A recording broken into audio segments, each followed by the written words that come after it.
Els escoltes catalans són un moviment que reuneix diferents agrupaments locals dedicats a l'educació en el lleure. L'agrupament Escolta l'Espiga de Viladecans també en forma part i s'implica activament en aquesta associació.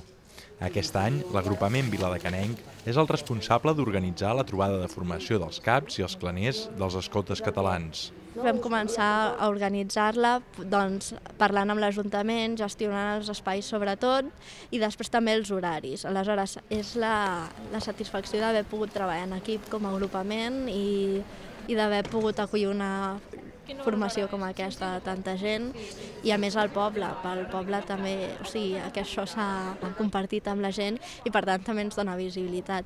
Per fer aquestes jornades de formació es divideixen en petits grups. Aquestes trobades formatives se celebren un cop l'any i permeten millorar el funcionament dels agrupaments. Les temàtiques que s'hi treballen parteixen d'una anàlisi prèvia.